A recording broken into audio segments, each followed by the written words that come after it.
இப்போ கூட்டணி இல்லாமல் களத்தில் நிற்கிறீங்களா இல்லை ஏதாவது கூட்டணி எதிர்பார்த்துட்டு இருக்கீங்களா? இல்லையே, கூட்டணி எதுக்கு? அரசியலில் ஜெயிக்கணும்னா மக்கள் படம் தான் வேணும். கூட்டணி வச்சு ஜெயிச்சிட முடியுமா? 100 கூட்டணி வச்சுக்கிட்டு 100 கூட்டணி தலைவரால் மட்டும் ஜெயிச்சிட முடியுமா? மக்கள் படம் இருந்தால் மட்டும்தான் அரசியலில் ஆட்சி பிடிக்கவே முடியும். அதுவும் தளபதி வந்தது அரசியல் ஆட்சி பிடிக்கிறது இல்லை, தன்னை நம்பி இருந்த மக்களை ஏமாத்துறாங்க இல்லையா, அந்த மக்களுக்காக வந்து நின்றுருக்காங்க.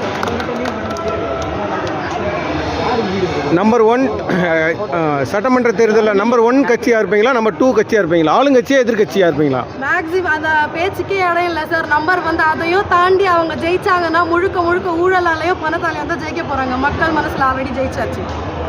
ஆட்சியில் உக்காந்தா மக்களுக்கு நல்லது செய்ய போகிறாங்க, எதிர்கட்சியில் உக்காந்தா மக்களுக்காக கேள்வியாக கேட்க போகிறாங்க. கேள்வி கேட்டதுலேயே அவங்களாம் ஒழுங்காக பண்ணி தான் ஆகணும், ஊழலை நிறுத்தி தான் ஆகணும். தமிழ்நாட்டில் நடக்கிற ஊழல் நிறுத்தலால் ஏழைங்க இல்லாமல் போவாங்க சார்.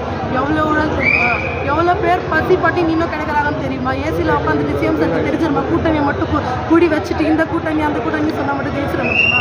தமிழ்நாடு மக்களுக்காக வந்தவர் என் அண்ணன், அந்த அண்ணனுக்காக இந்த வெயிலில் இன்னும் நோம்பு கூட வச்சுட்டு வந்து. ஸோ விஜய் முதலமைச்சர் ஆவாரா? டவுட்டே வேணாம். இப்போவே தமிழ்நாட்டின் நிரந்தர முதலமைச்சரே தளபதி தான். கூகுளில் போய் சர்ச் பண்ணி பாருங்க, who is the CM of தமிழ்நாடுன்னு தளபதி பேரே வரும். நன்றிம்மா.